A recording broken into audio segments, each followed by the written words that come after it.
On today's episode, I'm talking all about the best way to keep wounds clean. I'm talking about the safety and flexibility of gabapentin to treat pain in dogs. I'm also discussing the causes of sudden sneezing in dogs, as well as the best food to feed a dog after suffering from a bout of colitis, before finally moving on to all about eye ulcer causes and treatment. But first, here's the intro. You're listening to the Dr. Alex Answers podcast, the show that answers all of your dog and cat health questions so they can live healthier, happier lives. And here's your host, veterinarian Dr. Alex Avery. Hi and welcome to the 9th episode of the Dr. Alex Answers Show. I'm Dr. Alex, the veterinarian behind ourpetshealth.com, and this is the show where I answer any questions you have about how to prevent disease, how to keep your pet healthy, how to pick up on the fact that they might be unwell, and the things that you need to think about when it comes to treating them for whatever life throws their way. Thanks so much for joining me in this week's episode. And if you've not listened before, then be sure to subscribe to the show. And before we get on to the questions, I'd also like to read you this review from Writer on the Side. And they write, excellent resource for pet owners. If you have a pet, this is a resource you should listen to. Great info shared by Dr. Alex. So thanks so much for that review. I love to hear your feedback, positive or negative. If you've got something that you'd like to say, if there's a way I can improve this for you, then please don't hesitate to reach out. You can also reach out on Twitter, on Instagram, on Facebook, wherever it is. I'd love to hear from you. Also, if you do have a spare couple of minutes, I'd also love it if you could leave me a review. If you just head over to ourpetshealth.com/review, I'd appreciate it so much. It helps more than you can imagine with other people finding this podcast. And if you take a screenshot of that review and tag me in it on social, I'd love to thank you personally as well. So my first question today is from Bridget, and she said that she was looking after her son's dog, and this morning that he's been sneezing constantly. He's very fit and well otherwise, but on the walk he sneezed all the way. Any suggestions? Well, the first thing to say is that sneezing is due to some irritation in the nasal cavity, and that can be due to a number of different things. It can be due to infection, which can be viral disease. It can be bacterial or fungal. It can also be masses, so a mass within the nose. It can be allergic disease, although that's not a particularly common cause of sneezing. And we can also have foreign bodies, so something actually stuck up the nose, causing that irritation and causing the sneezing. Now, if we think of infection, then we don't tend to get constant sneezing with that. You more get sneezing kind of fits rather than that constant sneezing. So they'll be fine and then they'll have a few sneezes and then be fine and settle down again. You also tend to get, with infectious causes of sneezing, a really snotty discharge from the nostrils. And that can be, it can be from kind of a liquid to very thick, and it can be white, a thin white liquid, through to being very thick and yellow, green. And typically as well with infections, we get it from both nostrils. So it's pretty uncommon that when it's infection, we get it just from one nostril, although there is an exception to that, and that is fungal disease. So if we've got a fungal infection, then that can be from just one nostril. That's not very common, depending on where you are in the world, and it tends to be our longer nosed dog breeds that get that issue rather than our kind of shorter nosed dog breeds. But like I say, that's not particularly common and wouldn't be expected to cause this sudden onset kind of constant sneezing. So masses are the next cause potentially of sneezing, and similarly to infection, they come on more slowly. So you wouldn't have no problem 1 minute and the next a dog who's just sneezing and sneezing and sneezing. With masses as well, a vet may be able to detect a lack of airflow going through one nostril if it's completely obstructed. And again, generally it tends to be a one-sided discharge. So we tend to just have mass from one side. Now that can, as it progresses, cause problems where it eats through the bone and causes discharge in both nostrils. But again, that's not going to be a sudden onset cause. Allergic disease is our next cause of sneezing. It's not a common cause of sneezing. It can happen though, and we tend to get a clear, kind of liquidy, runny discharge from the nose, and some sneezing. And then the final cause, and probably by far and away the most likely one here, is a foreign body or a chemical irritation. So a foreign body is something actually stuck up the nose. It comes on very suddenly because it's not there 1 minute, and then with a sniff and a snort, it gets trapped and lodged up in the nose. And often a dog or a cat with something up their nose just simply can't stop sneezing. It's just constantly irritating them there, certainly in the early days, as soon as it's happened. And at the very beginning, there's going to be no discharge. That's going to change. So as as it's there for a longer period of time, if it's not sneezed out, then you will start to get a pussy discharge, again, from one nostril, unless there's more than one foreign body, unless there's more than one bit of stick or grass seed or something up there, then it'll just be from one nostril. And to start with, it might be a clear discharge, but then it's going to quickly become bloody and pussy if it stays up the nose for any length of time. And kind of like I just hinted at, the most common causes here are grass seeds or awns or foxtails, whatever you call them. But you can also get blades of grass, bits of stick, and other types of vegetation. So, those are the most common causes of sneezing, if you like. And in this case, in a dog who's otherwise fit and well, who has no other problems, it's more than likely that he's kind of sniffed something and that's got stuck up the nose. Now, the act of sneezing will actually, in the majority of cases, dislodge that foreign body. In some cases, it won't, and you'll need to go to your vet and have that removed, and that can be done under sometimes under sedation if we can see it kind of right there. But the nose is very, very sensitive, so often that will need a little anaesthetic to remove that foreign body, that bit of foreign material. Sometimes it can be really tricky to find them. It will take a lot of flushing, and it can be quite challenging. But by and large, these are fairly easy and simple to resolve. So next up, we have a question from Paint Philly, and they ask, is gabapentin as safe and flexible in dogs as it is in people? Because I understand that people can safely take higher dosages. So we'll start off with just what gabapentin is. It's an anti-epileptic drug that also has pain-killing properties, and really it's used to treat chronic pain, so long-standing pain, and especially the pain that's resulting from nerve stimulation, which is something that we call neuropathic pain.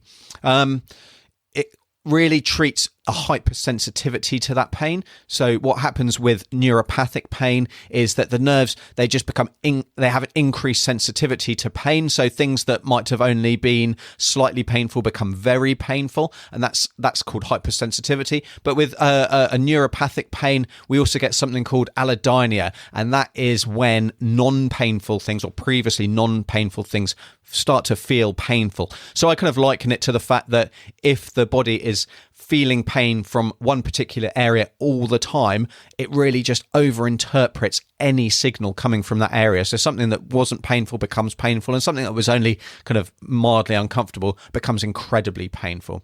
Now, gabapentin is not so effective when it's used by itself, and it's much better when used alongside other painkillers. And typically with other painkillers, we're talking about the non-steroidal anti-inflammatory drugs, so your NSAIDs. And I've got a whole load of information about NSAIDs on the ourpetshealth.com website. So if you're interested in those and the safety of those, then definitely check that out on the website.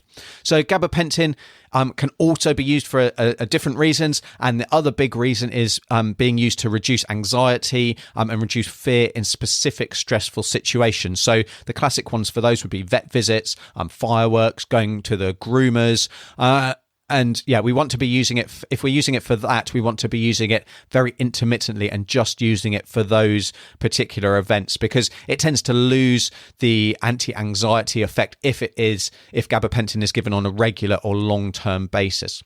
So moving then on to the safety of gabapentin. So it is a very safe drug.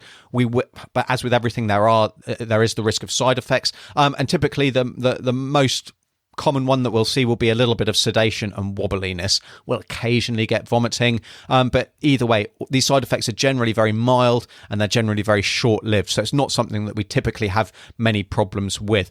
The big cause for concern, or the big thing to be aware of, more accurately, would be that some human preparations of gabapentin contain the sweetener xylitol, and xylitol is highly toxic. It can cause death with a very small amount. So although the amount of xylitol present in the human preparations isn't very high, it's definitely something to avoid, because we don't want to be risking kind of severe kidney failure, severe liver damage, or death ultimately with giving our pet xylitol. So that's something to think about there. And then as for the dose range, well, gabapentin, it does actually have a really wide dose range. Some of it's broken down by the liver and is then removed from the body kind of exclusively by the kidneys. It's actually eliminated faster in our dogs than it is in humans, so that's something to think about as well. And then the other thing to think about is that we can actually get withdrawal symptoms from gabapentin if we're giving high doses and long-term treatment, and so it's going to be best if we're then stopping the gabapentin treatment to wean them off. So also, given how it's metabolized, theoretical care should be taken if a pet is in severe liver or kidney failure. But, is this a real world concern? I'm not so sure. I think generally it's very, very safe. And then as for overdosing, well, they tolerate overdosing very well. We're just going to get an increased likelihood of side effects, which kind of I've already spoken about. So yes, by and large, gabapentin, it's incredibly safe.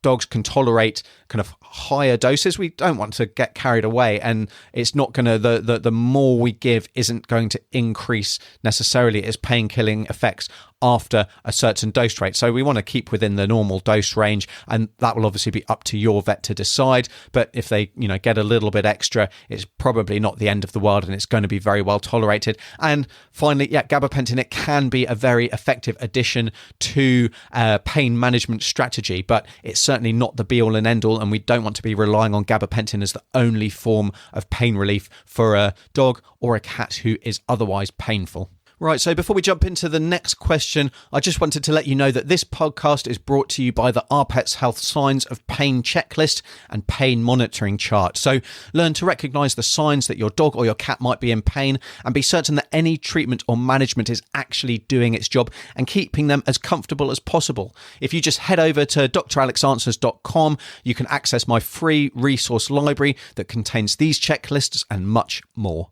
You're listening to the Dr. Alex Answers Show. And next up, we have a question from Just Me, who asks, can I use hydrogen peroxide on wounds? So salt and water, or vinegar and water to clean it. What should I be using? Or should I just be using water and soap? They're asking because these products are antibacterial and they're more natural antiseptics, are they not? So what can we use to clean wounds is the bottom line of what this question's asking. So let's think about what we want to be doing when we're cleaning wounds. What are our aims? So there really are two aims. And the first is to remove any contamination. So that's dirt and bacteria. And then the second is actually not to damage healthy healing tissue. And that's very important because healing tissue is actually quite delicate and can be susceptible to damage, which can delay healing and causes problems. Now, if we've got deep wounds, if there are large wounds, if they're bleeding, or if they're painful, then they should definitely be assessed by a vet because they may need additional treatment than just cleaning. So that could be antibiotics, it could be painkillers, it could even be surgery to suture, to repair the wounds, to stitch them up.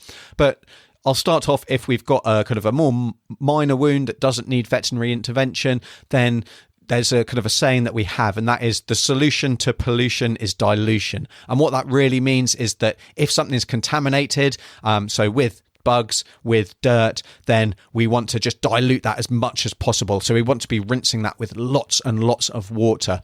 Now, it's been shown in a number of studies that drinkable tap water is absolutely fine to wash wounds with. And it's been shown to be as good as saline, which is effectively salty water. So you want to be getting just a lot of water over that wound to flush it as clean as possible. Now, for really dirty wounds, you can add just a mild soap, and that can help just get rid of that initial contamination. So that's kind of the first step.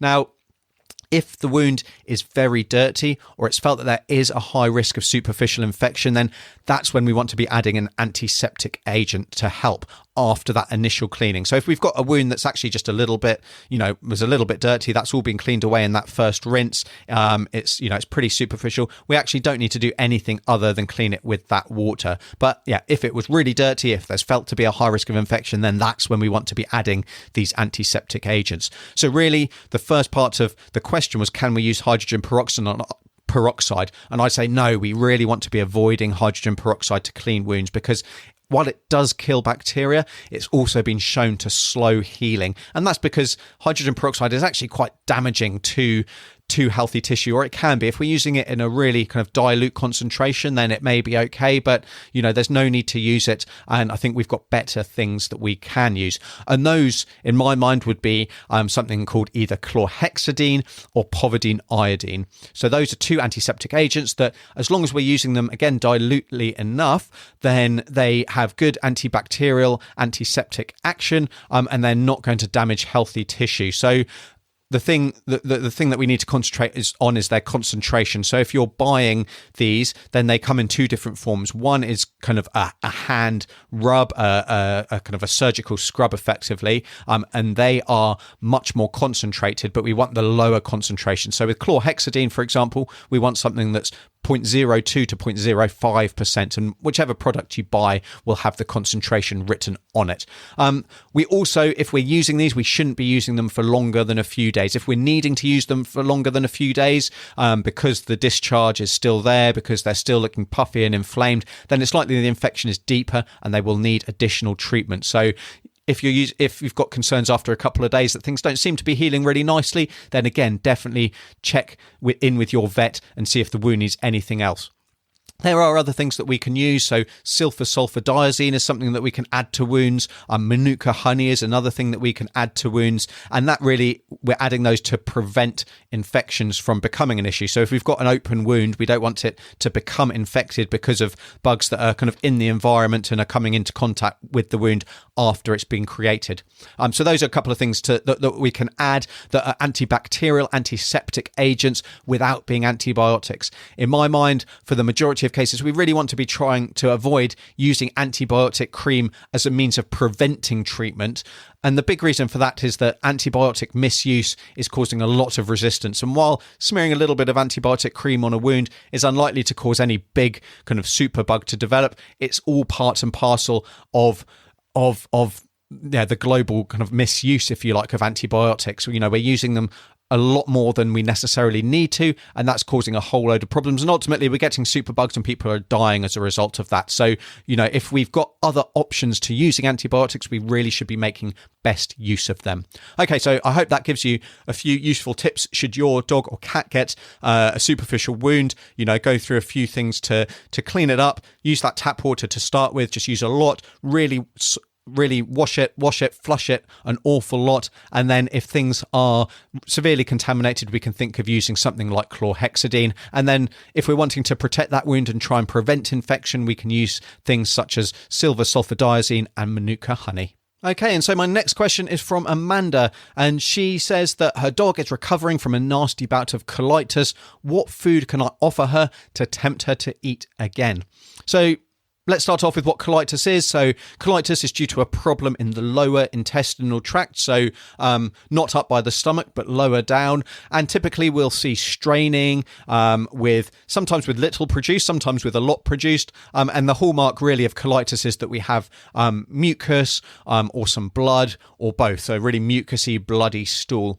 Now, generally, colitis is actually due to a problem within the colon rather than the rest of the body. Now, if you've got vomiting and things like that, then that can be caused by things going on within the rest of the body. But if we've just got colitis, then typically it's a problem within the gut itself. So really, we want to be feeding a bland food that is easily digestible. So we want to be avoiding high-fat foods, avoiding high-salt foods, avoiding kind of rich foods, even though they're the ones that your dog may find most appetizing, most appealing. So we don't want to be using those because they're just going to irritate the gut. The gut's going to have a harder time digesting those, and that's going to perpetuate the diarrhea. Really, we then want to move on to the kind of the discussion. Do we want a home cooked diet or do we want a commercial diet? So there are various quality commercial diets out there, and they're specifically designed for intestinal recovery, so they're easily digestible. They contain prebiotics to encourage the good bacteria and discourage harmful bacterial overgrowth. And they're also complete diets, so they can be fed longer term without problems. If we're wanting instead to feed a home-cooked diet, we can feed things like boiled chicken, rice, pasta, white fish, cottage cheese, or scrambled egg, as long as you're not adding loads of butter and salt and things.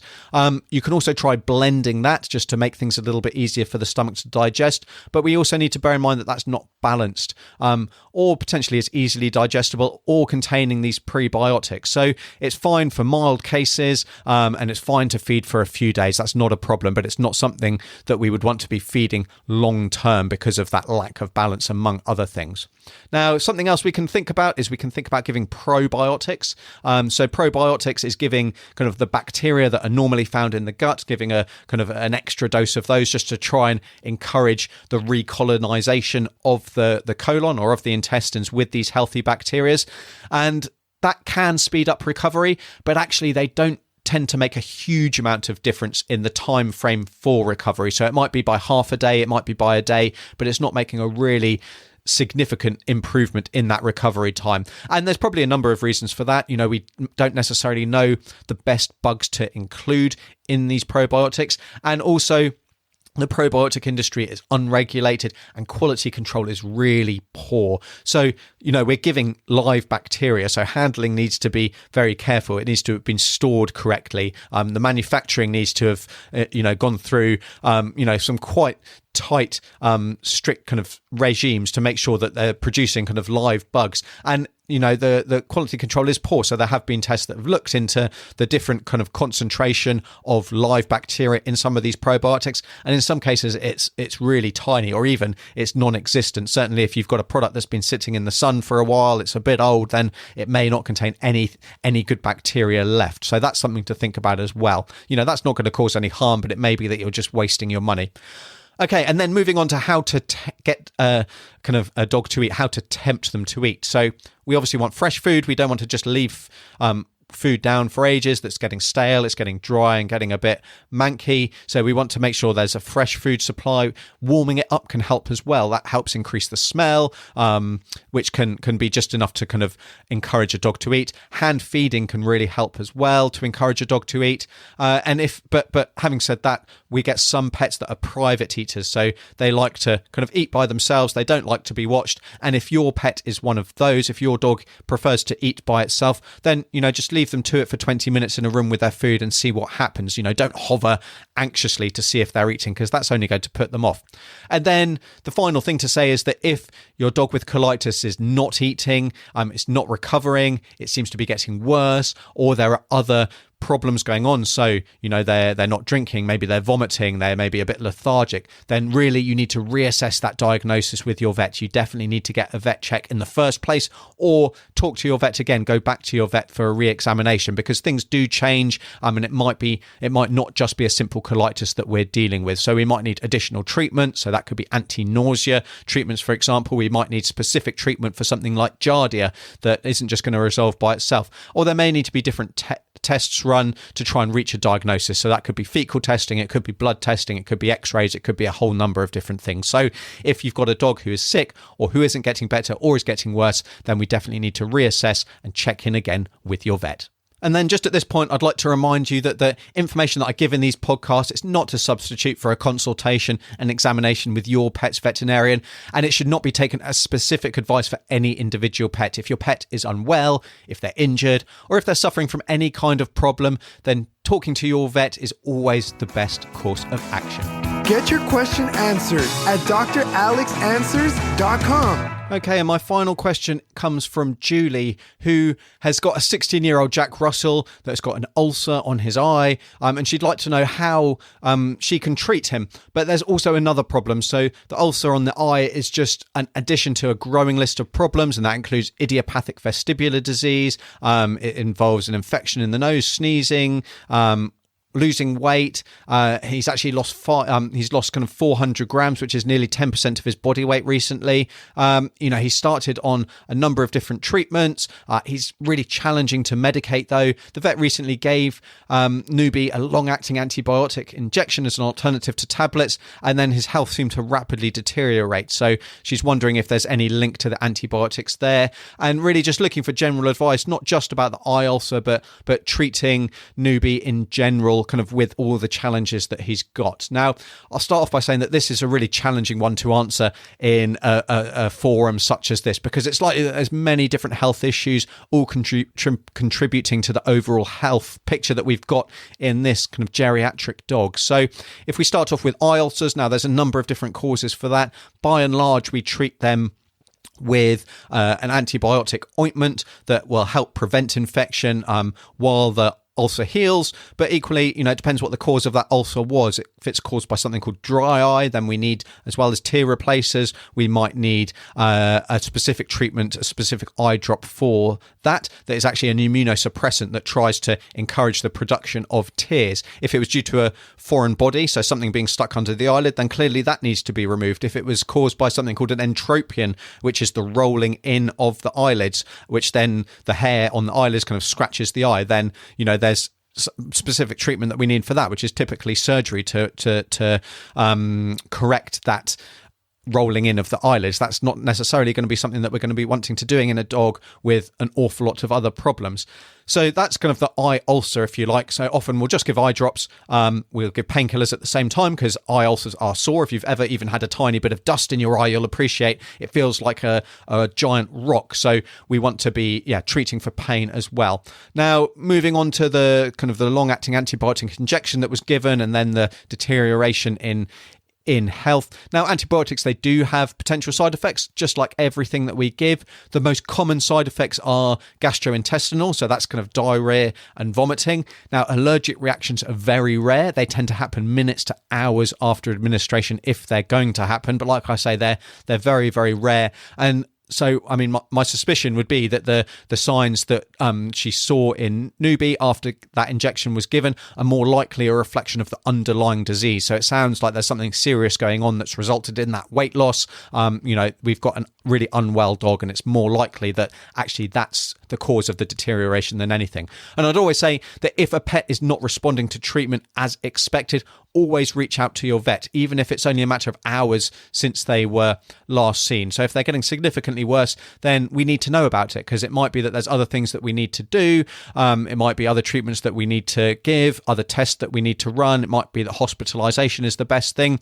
And the bottom line is that, we seldom deal with absolute certainty when it comes to our pet's health. Not all patients respond as expected. We're dealing with biological systems, not kind of mechanical structures, so we can't guarantee a response to treatment. Even if we know exactly what's going on and we're giving exactly the right treatment, not every individual dog or cat will respond the way they're supposed to, if you like. So there are variations with individuals there, and it's important that you keep in touch with your vet. If things aren't going to plan, let them know so that they can jump in with any other intervention and any other plan that needs to be made. Now, as far as general advice for a senior dog who is slowly deteriorating, my advice here is that quality of life is key. So we want to be thinking about comfort, making sure that we've got some pain management strategies in place. We want to be monitoring appetite and thirst. So keeping them eating, keeping them hydrated is very important. We also need to try and stay on top of known medical issues. So in this older dog's case, we know there's a number of things. We want to be trying to manage those as best we can. And we also need to keep in close contact with your vet, especially as things change, as I've just discussed. And then finally, when we're thinking about kind of helping improve the quality of life of our senior pets, we want to just manage their environment to make life as easy as possible, as easy as we can. And that could involve things like using a ramp to get up into the car, trying to avoid steps, making sure the bedding is nice and soft and draft free, putting rugs down or runners down on the floor, just on a slippy floor, just so that they're not falling over and exacerbating their arthritis, for example. So we just want to be making life as easy as possible. And then we need to monitor, and we need to keep an eye on that. We need to always be asking the question, what is my dog's quality of life? And we want to be ready to step in if they're suffering or if their quality of life is significantly deteriorating, despite doing everything as everything that we can and as much as possible to try and prevent that. Because ultimately, there's going to become a time when they're not happy, when they're not doing well. That is the usual picture rather than a one-off. And, we need to start thinking about euthanasia. So making that euthanasia decision, it's very hard, but delaying it And actually leaving your pet to suffer for too long is one of the biggest regrets that I hear from pet owners in my consult room. You know, they're often saying, you know, my last dog, my last cat, we left too long, and I look back and I regret leaving them in pain or leave them suffering for too long. You know, we have the option to remove their suffering for them. You know, it's a great privilege that we have in veterinary medicine. We don't want to jump in too early. We don't want to go, oh, they're just old, let's just put them to sleep at an early stage when there's still treatments that can be given and they're still happy. But when things start to slide, despite giving them the best treatment and the best care possible, you know, we want to be stepping in. And I've actually got several articles over on ourpetshealth.com where I discuss senior dog care. I discuss palliative care when we know that they're kind of on that downward slope and they're reaching the end of their days. And I've got an article discussing when the right time for euthanasia is. So if you've got an old dog, then these are definitely things that you should be thinking about sooner rather than later, because that's going to actually mean that your dog has a better quality of life for longer and is likely to live for longer as well if we're thinking about these things at an early stage rather than waiting until they're in a really bad way before thinking about them. So yeah, I definitely encourage you to check those out if you've got an older dog, even if they are healthy. Okay, and on that note, that's it for this episode of the podcast. Remember to head over to dralexanswers.com where you'll find links and the downloads mentioned in today's show, as well as sign up for access for that download center, which has got all of my resources, my free resources for you. And until next time, I'm Dr. Alex. Take care. You've been listening to the Dr. Alex Answers podcast. Be sure to rate, review, subscribe, and we'll see you on the next episode of the show where you ask the questions and Dr. Alex answers.